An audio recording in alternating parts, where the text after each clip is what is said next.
सुदामा जी महाराज अपनी पत्नी के बड़े आग्रह पर द्वारिका गए, कथाएं सबको पता है। द्वारिका जाकर के श्री सुदामा जी महाराज बड़े दीनता में द्वारपालों से कहते हैं कि भैया हम सुदामा हैं, कृष्ण के बचपन के सखा हैं, और हमारा मिलने का बात करने की ऐसी कोई योजना नहीं है, समय हो तो करेंगे, नहीं तो हमको कहीं खिड़की से दर्शन करा दो। कृष्ण मेरे बचपन के सखा हैं, सांदीपनी गुरुकुल में हम दोनों साथ पढ़े। और बंधुओं, सुदामा जी कैसे सखा हैं पता है ठाकुर जी के? ठाकुर जी सो जाते हैं रात में और सुबह उठ करके पढ़ना है, गुरु जी सांदीपनी उपाध्याय जी परीक्षा लेने वाले हैं, सुदामा जी उठाते हैं, लाला उठ जा परीक्षा है आज। ठाकुर जी कहते तू पढ़ ले, मुझे बता दियो। सुदामा जी पढ़ते हैं, अध्ययन करते हैं, और सुदामा जी अपनी परीक्षा पर ध्यान नहीं देते हैं, बैठे बैठे लाला की ओर देखते रहते हैं। जैसे ही प्रश्न जो गुरुजी ने लिख करके दिए हैं, उन प्रश्नों में कोई कठिन प्रश्न आता है तो ठाकुर जी इशारा कर देते हैं, चौथा बता दे। तो फिर सुदामा जी, अब इससे कोई इन्फ्लुएंस मत हो जाना, ठाकुर जी भी तो चीटिंग करते थे। ये ठाकुर जी को कोई ज्ञान की आवश्यकता, वो ज्ञान के भंडार है, वो तो लीला कर रहे हैं सुदामा जी के साथ। सुदामा जी ऐसे सखा हैं ठाकुर जी के, घनिष्ठतम। जितने दिन ठाकुर जी सांदीपनी विद्यालय में रहे, एक भी दिन ठाकुर जी ने अपनी थाली में भोजन नहीं किया। सुदामा जी की में करते हैं, और सुदामा जी से कहते हैं, देख मैं अभी व्रत छोड़ के आया हूं सुदामा। बोले तो मोय अपने हाथ ते पानो ना आवे, यशोदा मैया अपने हाथ ते पवावे, अब यहां मैया तो है ना, तू पवा दे। तो सुदामा जी पवाते हैं ठाकुर जी को, सुदामा जी खिलाते, ऐसे सखा हैं सुदामा जी। अब कई बातें ऐसी हैं, वो मंच से बोलने में अलग अलग ढंग में ले जाते हैं, पर इतनी घनिष्ठता है ठाकुर जी और सुदामा जी की कि सुदामा जी और ठाकुर जी जब वस्त्र धुलते हैं अपने, तो ठाकुर जी धुलने बैठते हैं, गुरु जी देखते हैं, क्योंकि बच्चे सब गुरुकुल में तो सब करते हैं बच्चे, तो गुरु जी ध्यान भी रखते हैं सब करें अपने आप। ठाकुर जी अपने वस्त्र लेके आते हैं धोने, गुरु जी जैसे आगे जाते हैं तो ठाकुर जी के वस्त्र भी सुदामा जी धो देते। तू बैठ जा लाला, तू मत कर, मैं धो दूंगा, और बढ़िया धो देते हैं। कभी कभी सुदामा जी के निजी अंग वस्त्र जो हर कोई नहीं पहनता, ठाकुर जी पहन के भाग जाते हैं। सुदामा जी कहते हैं लाला जी अच्छी बात ना है, वो निजी वस्त्र है, वो भीतर को वस्त्र है, वो तो सबको धारण ना करना चाहिए। ठाकुर जी, अरे तू तो मेरा सखा है, तो हम दोनों तो पहन सके, ऐसे सखा है सुदामा जी। ऐसे सखा श्री सुदामा जी महाराज, और द्वार पर आकर के एक बार भी किसी को ये नहीं बोल रहे हैं कि मैं इतना घनिष्ठ हूं। मेरी कहीं दीन दशा देख करके कोई कृष्ण पर प्रश्न ना उठा ले कि इतने घनिष्ठ सखा हो तो तुम्हारी ये स्थिति क्यों है। कहीं मेरी अवस्था, मेरे वस्त्रों को देख करके मुझ पर तो दया आएगी, लेकिन एक प्रश्न भी तो उठेगा, इतने घनिष्ठ हो श्री कृष्ण के और तुम्हारे ऊपर ये इतनी दया भी नहीं करी ठाकुर जी ने। इसलिए सुदामा जी किसी को नहीं बताते, बस इतना कहते हैं हम दोनों सखा। आजकल के लोग, पड़ोसी के यहां चाय पी के चला गया प्रधानमंत्री, अपना ढिंडोरा पीटते। हमारे यहीं तो आए थे, यहीं पे ही बैठे थे, हमारे द्वार पे बैठ के गए, मैंने ही मठरी दी थी उनको जबरदस्ती। हम लोग बड़े संबंधों के प्रचार करने में दुगना तिगुना करके बोलते हैं, और एक सुदामा जी हैं जिन्होंने अपनी पत्नी को वर्षों तक नहीं बताया कि श्री कृष्ण मेरे सखा हैं। भैया एक बात कहें,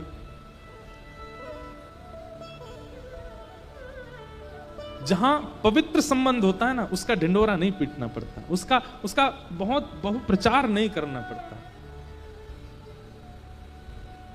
आजकल बुरा नहीं मानिएगा, प्रचार का जमाना है। आप लोगों से कान पकड़ के क्षमा मांग रहा हूं मैं। हमसे जितने लोग मिलने आते हैं ना, अगर उन सबके फोन बाहर जब्त कर लिए जाएं कि फोटो नहीं खींचना महाराज जी के साथ, आधे तो वहीं से लौट जाएंगे। बिना फोटो के काय को जाना, कोई महाराज जी हमारा कुछ दे रहे हैं, हमें फोटो ही तो चाहिए हमें। प्रचार। और एक सुदामा जी हैं, ऐसे घनिष्ठ सखा हैं श्री कृष्ण के, लेकिन किसी से इसलिए नहीं कहते हैं क्योंकि कहीं कोई ये ना सोच ले कि इन पर कृपा नहीं की श्री कृष्ण ने। द्वारपालों से जाकर के कहते हैं,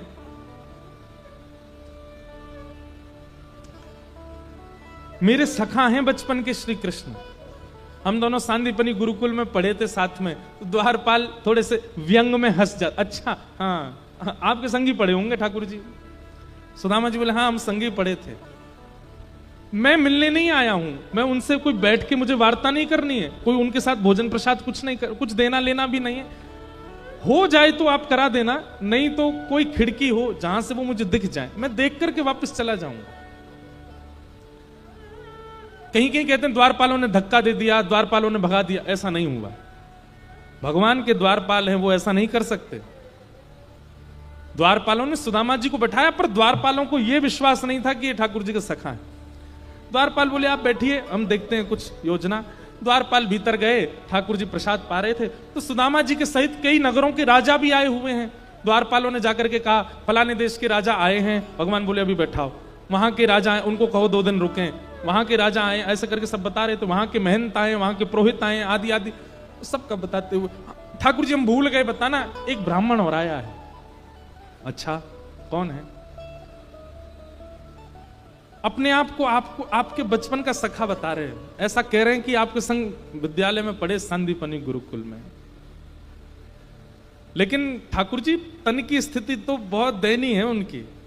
उनके वस्त्र ना जाने कितनी जगह से तो रफू हुए और तन पे हड्डी इतनी है कि उंगलियों पर गिन लिया जाए। बीच बीच में प्रशंसा भी करते हैं, लेकिन इन सब के बावजूद भी ललाट पर तेज तो बहुत है उस ब्राह्मण के। ऐसा लगता है कि त्रिकाल संध्या करता होगा। बहुत दूर से चल के आया, पैरों में छाले पड़ गए हैं और कह रहे हैं कि हमें मिलने का ऐसा कोई मन नहीं है। ठाकुर जी अगर अवकाश देंगे तो मिलेंगे, नहीं तो कहीं खिड़की से आपको देख करके जाने को राजी हैं। उन्होंने अपना नाम सुदामा बताया। सुदामा नाम सुनते ही ठाकुर जी स्तब्ध हो गए और ठाकुर जी को वो बात चुभ गई कि पहले राजाओं का परिचय दिया गया, पहले सबके बारे में बताया गया, सबके इतना महिमा मंडन किया गया, और श्री सुदामा जी का नाम अंत में वो भी भूल गया था, याद आई तो बताने लगा। इस प्रकार से परिचय दे रहा है। ये क्या जानता है कि सुदामा मेरे लिए कौन है? भगवान बोले सुदामा आया द्वार पर। जी भगवान, और तुम उनको वहीं छोड़ के आ गए हो? प्रभु आप प्रसाद पा रहे थे। इतना तो ठाकुर जी ने सुना ही नहीं है। थाली सामने रखी है, साक्षात लक्ष्मी परांबा जगदम्बा रुक्मणी सामने भोजन हाथ में रोटी परोसने को खड़ी हैं। सब बड़े बड़े ऋषि महा सब वेद ध्वनि कर रहे हैं, ठाकुर जी प्रसाद पा रहे हैं, और बीच प्रसाद में ठाकुर जी अपनी चौकी से कूद पड़े। चाहते तो दंड देते, विलंब चाहते तो दंड देते, समझाते, बात करते, लेकिन ठाकुर जी को इतना सब्र कहां। सुदामा बाहर खड़ा है, नेत्रों से अश्रुधार गिर रहे हैं, दौड़ रहे हैं ठाकुर जी। मुकुट कहीं गिरा, जैसे कोई बेसुध हो जाता हो, जैसे किसी को अपने तन की सुध ना रहती हो। इस अवस्था में ठाकुर जी आ गए, दौड़ पड़े द्वार पर। मेरा मित्र सुदामा आया है, मेरा सखा आया है। आज वर्षों बाद सुदामा को देखने जा रहे हैं। 7 देहरियां हैं ठाकुर जी के भवन में। हर देहरी पर बड़े बड़े राजा, बड़े बड़े सैनिक, बड़े बड़े गाजे बाजे बजाने वाले खड़े रहते हैं ठाकुर जी के स्वागत सम्मान में। हाँ, सब ठाकुर जी को देख रहे हैं, और ठाकुर जी की इस आतुरता को देख सब पीछे दौड़ रहे हैं। ऐसा कौन आ गया जिसके लिए ठाकुर जी दौड़े चले जा रहे हैं? मुख्य द्वार पर पतले दुबले से सुदामा जी कोने में खड़े हैं। ठाकुर जी को दौड़ता आके देख 2-3 लोगों ने तो कोहनी मार के सुदामा जी को पीछे कर दिया। पीछे हटो, ठाकुर जी आ रहे हैं। और सुदामा जी दौड़े दौड़े आए और मुख्य द्वार पर आकर के मानो जैसे आर्तनाद में, करुण पुकार में ठाकुर जी को, मेरा सुदामा कहां है? उस भरी सभा में भीड़ लगी थी द्वार पर। तभी ठाकुर जी देखते हैं कोने में सुदामा जी के सजल नेत्र खड़े। ठाकुर जी ने अंक से भर लिया, मेरे सुदामा आ गए हो, मेरो सुदामा आ गए हो, मेरो सखा आ गए हो। बार बार सुदामा जी के मुखमंडल को देखते हैं, फिर से अपने हृदय से लगा लेते हैं, फिर उनके मुख को देखते हैं, फिर हृदय से लगाते हैं। और सुदामा जी को संकोच हो रहा है। ठाकुर जी के स्पर्श के सुख से वो आनंदित हो रहे हैं, पर इतनी सभा देख के वो संकोच कर रहे हैं कि लाला इतना प्रेम प्रकट मत करे, नहीं तो पर सबरे प्रश्न उठाएंगे। इतना इतना प्रिय सखा और ये दशा में।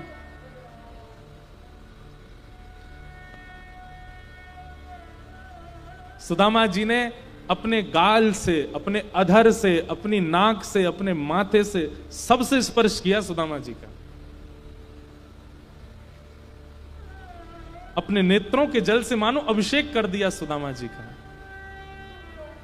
बहुत देर हो गई, ठाकुर जी द्वार पे ही बस अंक में भरे भरे खड़े हैं, और जितने लोग वहां खड़े हैं सब देख करके आश्चर्य कर रहे हैं, ये कौन है? भगवान बोले, बड़े दिन में आए सुदामा। अरे देखो द्वारिकावासियों, ये मेरा सखा सुदामा है, मेरा प्राण सुदामा है। कभी इसके बारे में तुमने नहीं सुना होगा, ये क्योंकि प्रचार नहीं करता है, आज आया पहली बार द्वारिका। और ठाकुर जी गले में गलवैयां डाल करके सुदामा जी को लेकर के भीतर जा रहे हैं, और बीच बीच में चलते चलते ठाकुर जी को जाने क्या होता है, रोकते फिर सुदामा को अंग से भर लेते हैं। तुझे इतने दिन में याद आई मेरी, इतने दिन बाद आया तू। मानो आज ठाकुर जी अपना राजकीय स्वरूप भूल गए हों। सुदामा जी को लेकर के अपनी स्वधर्मा सभा में पहुंचे, जहां ब्रह्मादि देवता भी आते हैं, और किसी आसन पर नहीं, किसी सामान्य कुर्सी पर नहीं, किसी सामान्य चौकी पर नहीं, द्वारिका के राज सिंहासन पर ले जाकर के सुदामा जी को बैठा दिया। बैठे हुए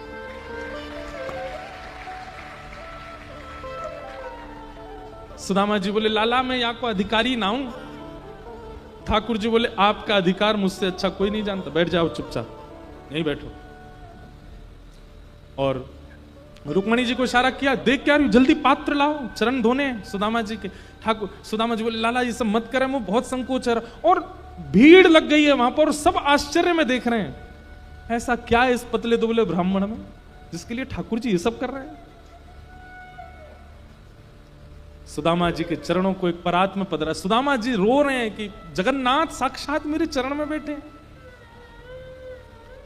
देख सुदामा की दीन दशा, करुणा करके करुणा निधि रोए। पानी परात को हाथ छुयो नहीं, नैनन के जल सो पग धोए। सुदामा जी के नेत्रों से अश्रुजल प्रवाहित होने लगा, लेकिन ठाकुर जी के नेत्रों से प्रवाह इतना तीव्र था कि जल लिए रुक्मणी जी खड़ी रह गईं, और ठाकुर जी ने अपने अश्रु जल से सुदामा जी के चरण धो दिए। चरणों की स्थिति देख करके ठाकुर जी इतनी पीड़ा में आ गए। अपने शीश से सुदामा जी के चरण लगाए, और जितना जल एकत्रित हुआ उसको एक पात्र में भर करके ठाकुर जी ने 3 घूंट तो ठाकुर जी ने धारण किए। सुदामा जी रोक रहे, लाला जी सब मत करे, मैंने पाम भी ना धोए, मैं कितनों दूर से चल के आया हूं। अरे लाला मामे देख रक्त निकल रहा है, मेरी एड़ी फट गई है, ये सब मत करे लाला। ठाकुर जी कह रहे, चुपचाप बैठे रहो, कुछ मत बोलो। ठाकुर जी उसको पान कर रहे हैं। रुक्मणी आदि सब पटरानियों को भगवान ने इशारा किया, सब अंजलि फैला के बैठो, और सबको ठाकुर जी देकर के आए, पान करो। अपने महामंत्री को आज्ञा कर दी, ये बचा हुआ जितना जल है इसको पूरी द्वारिका में छिड़काव करवा, एक कोना भी रहना नहीं चाहिए, मेरी द्वारिका आज पवित्र हो जाएगी सुदामा जी के चरण दल से।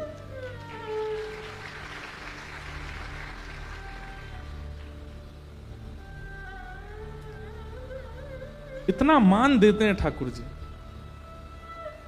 और बैठ गए चरणों को अपनी गोद में रख करके, और सुदामा जी से बोल रहे हैं, बहुत दिन में आए, मेरी याद ना आवे तुम्हें?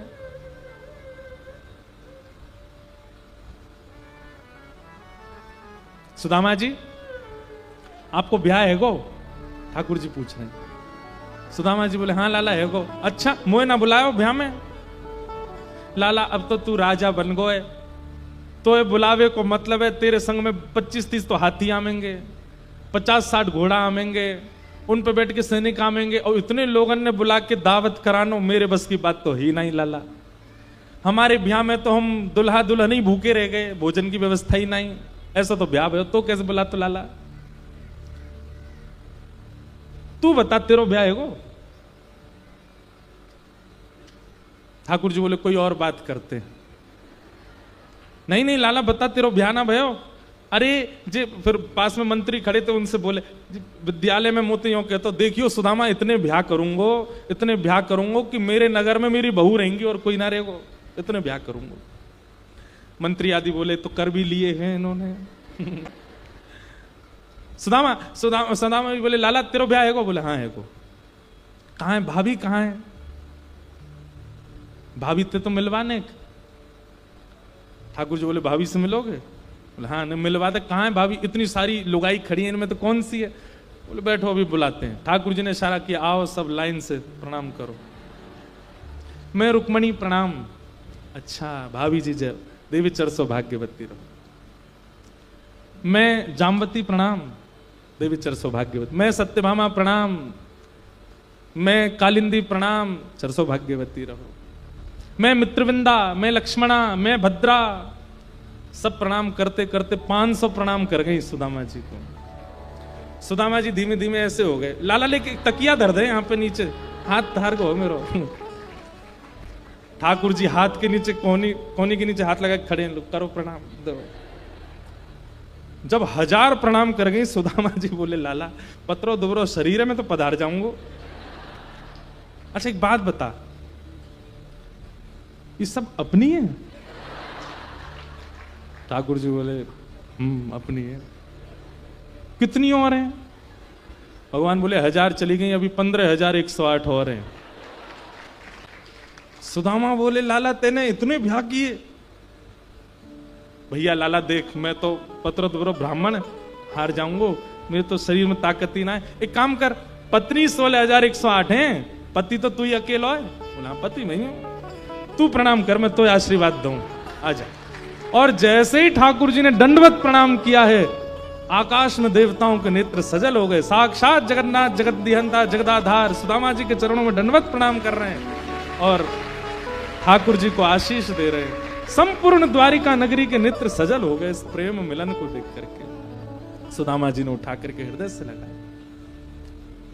ऐसा प्रेमत्व है श्री सुदामा जी का और ठाकुर जी का। सुदामा जी से भगवान बोले भाभी ने मेरे लिए कुछ भेजा होगा। एक पोटली में चावल लेकर के गए थे, वो भी पोटली में फटी हुई थी। चावल भी 4 घर के थे। सुदामा जी को देने में बड़ी शर्म आ रही थी। सुदामा जी अभिमानी नहीं, अभिमान करेंगे किस बात का, और होना भी नहीं चाहिए, लेकिन स्वाभिमानी है सुदामा जी। अपने स्वाभिमान की, और स्वाभिमानी व्यक्ति को होना चाहिए। सुदामा जी को लगे ये सबके सामने नहीं दिखाऊंगा, नहीं तो लोग यही पे प्रश्न उठाएंगे कैसे सुदामा, और अभी भी उठा ही रहे होंगे। ठाकुर जी ने पोटली छीन ली, खोल करके देखा तो 4 जगह के चावल देख करके ठाकुर जी समझ गए एक भी दाना इसके घर का नहीं है। और ऐसी स्थिति में सुदामा कभी शिकायत नहीं करता। भगवान ने एक मुट्ठी चावल खा ली, बोले मैं इंद्र की संपदा सुदामा को देता हूं। दूसरी मुट्ठी चावल खाई, बोले इंद्र की संपदा कम है, मैं तीनों लोगों की संपदा सुदामा को देता हूं। और तीसरी मुट्ठी चावल खा के ठाकुर जी बोले तीनों लोग भी कम है, मैं लक्ष्मी को इसकी दासी बनाता हूं। रुक्मणी जी ने हाथ पकड़ लिया, बोले मैं आपके पास ही रहूंगी, लक्ष्मी को दासी मत बनाओ। लेकिन ये सब बोल करके नहीं कर रहे हैं ठाकुर जी, बस 3 मुट्ठी चावल पा गए। लक्ष्मी जी ने देख लिया, रुक्मणी जी ने देख लिया कर क्या रहे हैं। सुदामा जी बोले लाला अब बहुत विलंब है, क्यों मैं वापस जाऊं? ठाकुर जी बोले जाओ, फिर आ जाओ, आते नहीं हो, अगली बार भाभी को लेके आई हूं। और श्री सुदामा जी महाराज जैसे ही अपने नगर को निकले, कुछ दिनों बाद जब पहुंचे तो सुदामा मंदिर देख डरे महाराज, वहां तो बड़े बड़े महल खड़े हैं।